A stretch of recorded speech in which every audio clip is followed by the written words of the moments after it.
बहुत सारे जो पॉलिटिकल एनालिस्ट हैं वो कह रहे हैं कि ये बड़ी अच्छी बात है कि ये बजट जो है चुनाव के बाद आ रहा है ना।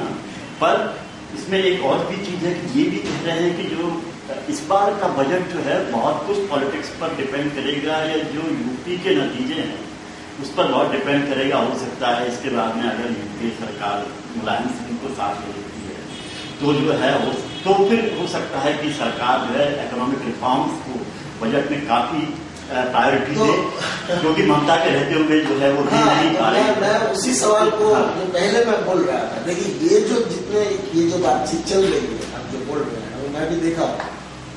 मैं समझता हूँ कि बजट से ज्यादा वो संबंधित है अभी ये फुटकर व्यापार में विदेशी निवेश का जो मसला है उसके ऊपर ये बहस चल रही है। और ये कहा जा रहा है कि अगर उत्तर प्रदेश में का चुनाव में ऐसा कोई सरकार बने जिसमें कांग्रेस की भूमिका हो तो सरकार जो है केंद्र में सरकार और मजबूत होगी, और वो आर्थिक सुधार में भी सबसे बड़ा जो मुद्दा है वो मुद्रा व्यापार में विदेशी निवेश का मुद्दा है, एफडीआई रिटेल में।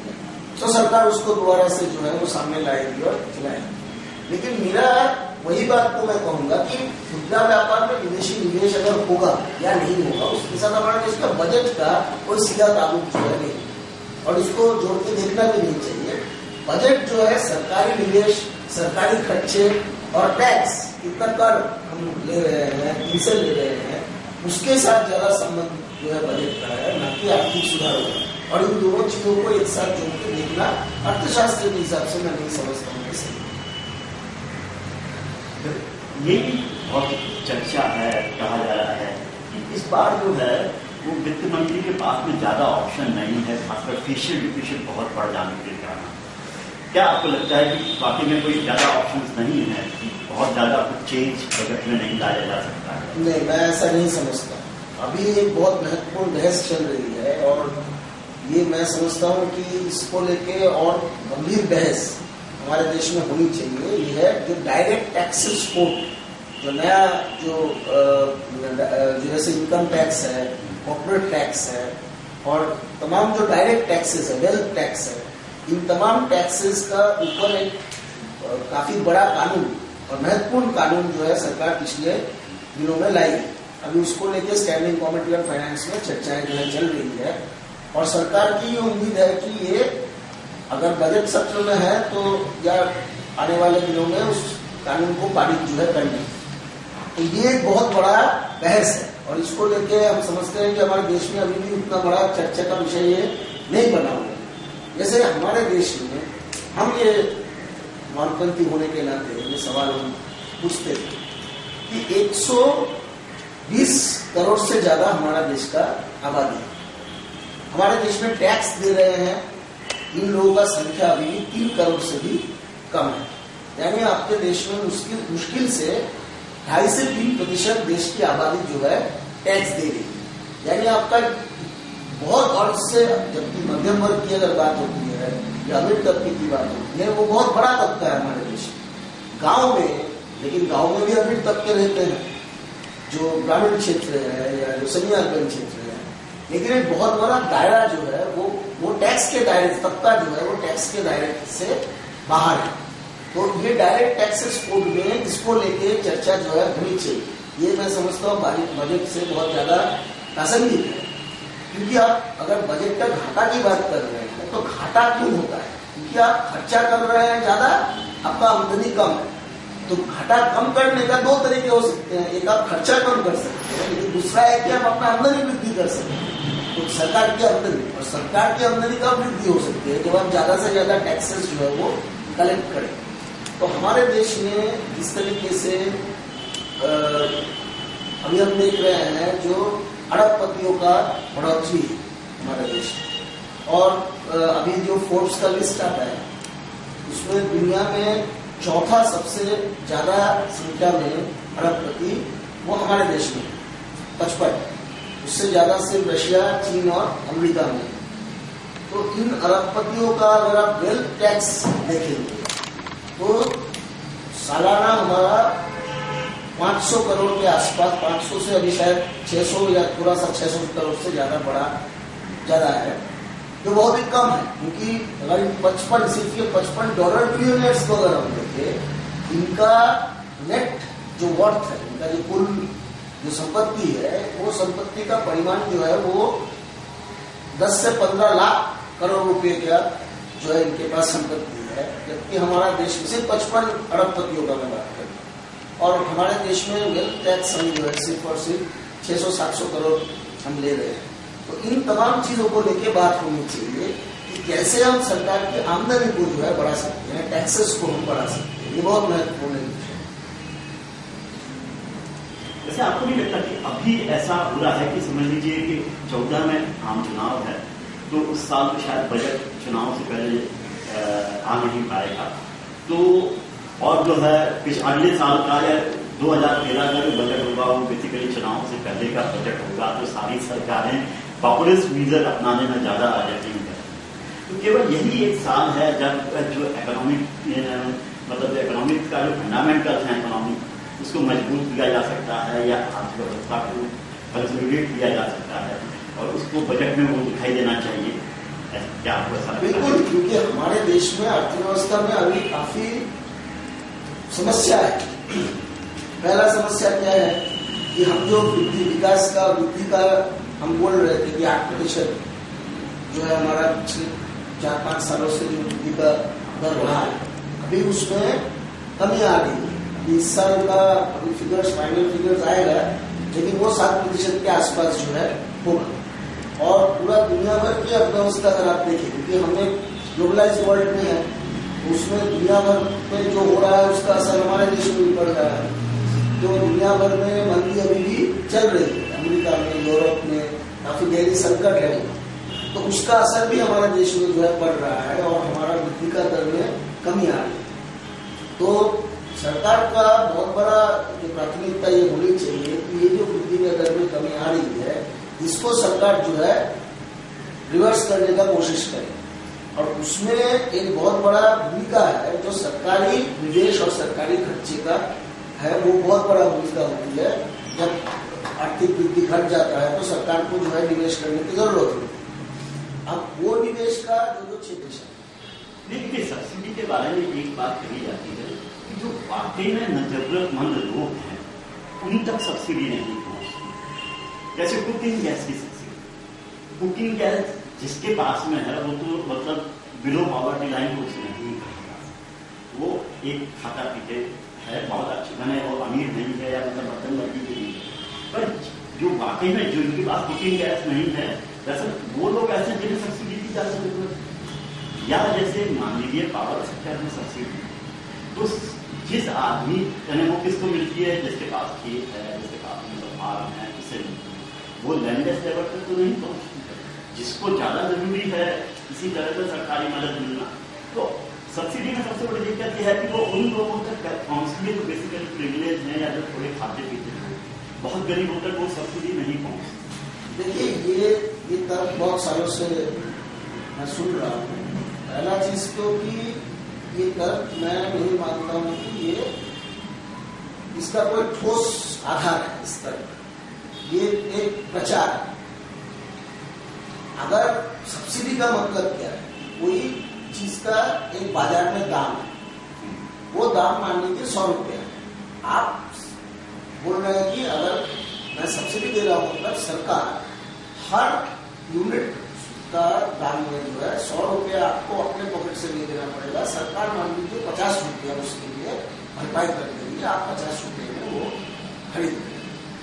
अब बाजार में जब सरकार सब्सिडी देती है तो कोई भी चीज के ऊपर जब सब्सिडी देती है तो उसका दाम जो है कम होता है। अब कम अगर होता है तो अमीर गरीब हर किसी के लिए वो कम होता है, ठीक है। अगर दाम बढ़ेगी तो आप अगर बोल रहे हैं कि कुकिंग गैस, जैसे आप कुकिंग गैस करवाते हैं, तो कुकिंग गैस सिर्फ मध्यम वर्ग या उसके ऊपर का तबका इस्तेमाल करता है। पहला चीज तो मैं नहीं समझता हूँ सच्चाई वो है। जितने दिन जा रहे हैं कुकिंग गैस का इस्तेमाल गरीब तबके में भी बढ़ रहा है, और बढ़ इसीलिए रहा है क्योंकि उसका दाम कम है। आप अगर बोल रहे हैं कि सब्सिडी देने से उनके पास नहीं पहुंच रहा है, आप चाहते हैं या नहीं कि उनके पास पहुंचे? अगर आप दाम बढ़ा देंगे तो उसके पास तो कभी नहीं पहुंचेगा, क्योंकि वो कभी उसको खरीद ही नहीं पाएंगे। दूसरा चीज ये है कि आपको अगर गरीबों के बीच में और ज्यादा बेहतर तरीके से सब्सिडी देने की जरूरत है, तो उसको, जैसे कि सब्सिडी का एक बड़ा समस्या क्या है, कालाबाजारी जो होता है, जो करप्शन, जो घोटाला होता है, कि जो गरीबों के लिए दिया गया वो खाद्य सामग्री हो सकती है, दूसरी जैसे डीजल वाला मसला ले लीजिए, डीजल में सब्सिडी होता है, क्यों? क्योंकि डीजल से आपका पब्लिक ट्रांसपोर्ट चलता है, डीजल से आपका पंपसेट चलाते हैं किसान, जो है ट्रैक्टर चलता है। लेकिन अभी क्या हो गया कि डीजल का इस्तेमाल हो रहा है अर्बन एरियाज में, शहर और क्षेत्र में, बड़े बड़े अमीर लोग, बड़े बड़े जो एसयूवीज, लग्जरी कार्स है, वो डीजल चलने लगा है। उसका सोल्यूशन है कि आपको एसयूवी कार्स के ऊपर टैक्स लगाइए, उसको इतना महंगा कर दीजिए कि जो अमीर लोग उसको खरीद सकते हैं वो और ज्यादा पैसा देके खरीदे, उसका पैसा आप जो है डीजल के सब्सिडी में जो है लगाइए। लेकिन मुझे लगता है तो कारों को 1 लाख रुपए ज्यादा देने पड़ेंगे उसमें, क्योंकि आपका ये तर्क ये है कि डीजल अगर सब्सिडाइज है तो उसका जो फायदा है वो अमीर तबके को नहीं जाना चाहिए। तो अमीर तबके का गाड़ी चल रहा है, कोई गरीब आदमी तो एसयूवी नहीं चला सकता, तो आप एसयूवी का दाम बढ़ा दीजिए, आप डीजल का क्यों दाम बढ़ाना चाहिए? डीजल का अगर आप दाम बढ़ाएंगे तो जो एसयूवी चलाने वाले हैं वो कितनी एसयूवी चलाएंगे, लेकिन जो ट्रांसपोर्ट का दाम आपका बढ़ेगा तो बस का टिकट वगैरह सारा दाम महंगी हो जाएगी। किसान जो है जो डीजल का इस्तेमाल करते हैं उसका जो है नुकसान होगा।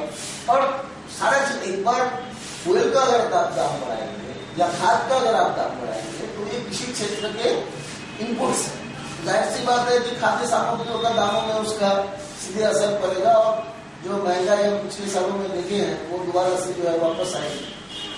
तो सब्सिडीज का जो रेजीम है उसमें बदलाव की जरूरत है, उसको और सुधारने की जरूरत है, उसको बेहतर बनाने की जरूरत है। लेकिन सब्सिडी को कम करना, काट देना, सब्सिडी घटा देना, ये हमारे लिए ऐसे गरीब मुल्क में मैं समझता हूँ कोई सही दिशा है। आपने अभी बीच में आर्थिक मंदी की भी बात, तो क्या इन्वेस्टमेंट बढ़ाने के लिए क्या कदम उठाए जाने चाहिए? इन्वेस्टमेंट बढ़ाने के लिए सबसे बड़ा कदम जो उठाना चाहिए वो ये कि हमारे देश में 250 के आसपास जो है सेंट्रल पब्लिक सेक्टर यूनिट्स है, उनका जो रिजर्व्स है, जितने पैसे वो मुनाफा किया बैंक में रखे हुए हैं, उसका संख्या जो आखिरी सरकारी रिपोर्ट निकला है उसके हिसाब से 6 लाख करोड़ रुपया। ये पैसा सरकारी सार्वजनिक क्षेत्र का पैसा है, बैंक में पड़ा हुआ है, लेकिन उसका निवेश नहीं होगा।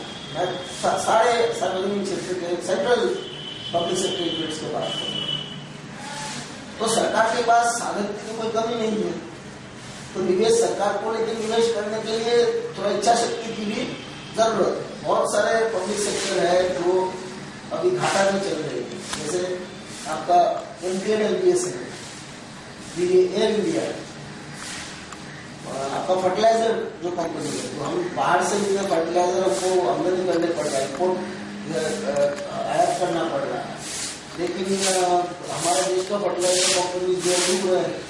तो एक तो सरकारी क्षेत्र में नए निवेश का और जो नुकसान कर रहे हैं ऐसे क्षेत्रों में जो सरकारी क्षेत्र है उसको रिवाइव करने का, उसको बेहतर ढंग से चलाने का और जिसमें रोजगार भी पैदा हो, इसका एक बहुत बड़ा अपॉर्चुनिटी जो है वो हमारे सामने है। उसके साथ साथ आप अगर निजी निवेश को बढ़ाने की बात करते हैं तो उसमें हमारा देश में ढांचागत जो स्थिति है, इंफ्रास्ट्रक्चर का जो समस्या है, उसको हल करना बहुत जरूरी है। अभी आप हमारे रोड्स का बात कीजिए, पावर सेक्टर का बात कीजिए, आप रेलवेज का बात कीजिए, जैसे रेलवे जो इतना जो कंजेशन है, रेलवे खास करके जो बिजी रूट्स है उसमें एक्सीडेंट्स हो रहे हैं, इतने फ्रिक्वेंट एक्सीडेंट्स हो रहे हैं। क्यों हो रहा है? क्योंकि हम आधुनिकीकरण के लिए निवेश नहीं कर रहे हैं, इसीलिए जो हो रहा है। लेकिन समस्या क्या है कि हमारे देश में एक तबका ऐसा समझता है, जो विशेषज्ञ है कि आधुनिकीकरण का मतलब जो है निजीकरण, निजीकरण के तहत ही आधुनिकीकरण हो सकता है। ये हम नहीं मानते। हम समझते हैं कि आधुनिकीकरण सरकारी निवेश से भी जो है किया जा सकता है और वो सरकारी निवेश जो है करने की साधन हमारे देश में है, लेकिन कहीं ना कहीं राजनीतिक इच्छा शक्ति की कमी है। अभी आपको नहीं लगता जैसे एयर इंडिया है, एयर इंडिया को बहुत बड़ा बेल आउट करने के लिए पैकेज दिया गया, अब रेलवे भी मांग रही है कि उससे भी ऐसा पैकेज दिया जाए, और दूसरी तरफ जो है वो बिल्कुल आधुनिकीकरण रेलवे का नहीं हो रहा, या एयर इंडिया में तो ये हालत है कि कोई काम ही नहीं करना चाहता। तो ऐसी स्थिति में कितना निवेश जो है सरकार करे, जिससे तो समस्या तो निवेश की नहीं है, समस्या ये एयर इंडिया का सवाल आप पकड़ उठाए। अभी सीएजी का रिपोर्ट आया और उससे पहले कमिटी ऑन पब्लिक अंडरटेकिंग्स का भी रिपोर्ट था, कोको का, पार्लियामेंट का। क्या दिखा रहा है? कितने गलत तरीके से एयर इंडिया और इंडियन एयरलाइंस पहले दो एंटिटीज थे, उनको वो आज से 7-8 साल पहले अच्छा खासा मुनाफा कमा रहा था दोनों ही। उनको कर्जा लेके इतने ज्यादा एरोप्लेन जो है खरीदा, एक एयरबस से खरीदा, एक बोइंग से खरीदा, उतना ज्यादा एरोप्लेन का जरूरत भी नहीं था। उसके बावजूद उस समय का जो मंत्री थे उनको जवाब नहीं करनी चाहिए इस तरीके का फ्लीट एक्विजिशन प्लान क्यों किया। उसके बाद ये फैसला होने के बाद जो है एयर इंडिया ने एयरलाइंस को मर्ज किया, और अभी जो है जो एक मुनाफा करने वाले दो संस्था थे वो अभी नुकसान इतने से नहीं चल रहा है, वो कर्जे में डूब गया है। और वो कर्जे का सबसे बड़ा कारण जो फ्लीट एक्विजिशन का जो डिसीजन था जो है, जिसको सीएजी ने बोला कि गलत फैसला था, इतना फ्लीट लेने का एक साथ में कोई जरूरत नहीं। तो ये सार्वजनिक क्षेत्र का सार्वजनिक होने का समस्या नहीं, सार्वजनिक क्षेत्र को कैसे आप चला रहे हैं गलत तरीके से। क्योंकि हमारा ये शक है कि ये फैसला ये कोई वैसा गलती नहीं है जैसा टेलीकॉम क्षेत्र में जो 2G स्कैंडल हुआ, तो आप जो है ये गलत फैसला के पीछे तो बहुत सारे दूसरे किस्म के कारण भी रहते हैं ना। तो एयर इंडिया का भी मसले में कहीं ना कहीं एक घोटाले की बू जो है आ रही है। तो आप अगर कोई, और रेलवेज का अगर आप बात करेंगे तो रेलवेज को हम पिछले कई सालों से बोल रहे हैं, रेलवेज में चल जो रहा है कि आप जो है खाते में बदलाव करके आप दिखा रहे हैं कि कितना मुनाफा है, कितना ये है। असली जो हर साल कितने मासूम लोग हमारे देश में रेलवे पैसेंजर्स का एक्सीडेंट में जो है डेथ हो रही है, इसके लिए दुनिया भर में सामग्री उपलब्ध है, टेक्नोलॉजी उपलब्ध है, मॉडर्नाइजेशन का, सेफ्टी इक्विपमेंट्स का। उसमें वैकेंसीज को आपको पूरा करना पड़ेगा। रेलवे में करीब 1.5 लाख से ऊपर वैकेंसीज पड़े हुए हैं इतने सालों से, उसका भरा नहीं जा रहा है। तो ये पब्लिक सेक्टर का मिसमैनेजमेंट है। तो इसका सोल्यूशन निजीकरण में अगर आप ढूंढेंगे तो आप रेलवे को कभी निजीकरण कर सकते हैं, हमारा सवाल नहीं पैदा होता। इतना बड़ा दुनिया का सबसे बड़ा पब्लिक सेक्टर रेलवे वो नेटवर्क है, वन ऑफ द बिगेस्ट। तो उसमें आपको पब्लिक सेक्टर का मैनेजमेंट को जो है और बेहतर जो है करना पड़ेगा। और इसके पीछे क्योंकि पब्लिक सेक्टर का प्रोसेस कौन होते हैं, वो मंत्री होते हैं। तो मंत्रियों को फिर ढंग से चलाना चाहिए पब्लिक सेक्टर को, और राजनीतिक दबाव भी उनके ऊपर होना चाहिए कि भाई आप जो है इतने बड़े बड़े सेक्टर्स को लेके, सिविल एविएशन लेके, रेलवेज लेके आप इतने गलत तरीके से इसको अगर चलाएंगे तो आपको पॉलिटिकली जो है प्रेशर में आना पड़ेगा, पार्लियामेंट में, चुनाव में जो है। लेकिन हमारे देश में राजनीतिक बहस दिशा में जाती नहीं है। हमारे देश में होता क्या है कि पब्लिक सेक्टर खराब है हम मान के चलते हैं, और उसका सोल्यूशन निजीकरण है हम मान लेते हैं। तो उसके बाद अगर ये सोल्यूशन है तो अभी एयर इंडिया का ये हालत है। इसके बाद अगर आप सही मायने में रिस्पॉन्सिबिलिटी फिक्स नहीं करेंगे तो किसके चलते एयर इंडिया का ये हालत हुआ। तो इसके बाद एक ही सोल्यूशन है कि एयर इंडिया को निजीकरण कर दो। तो निजीकरण का अगर सोल्यूशन है, किंगफिशर का क्या हालत है।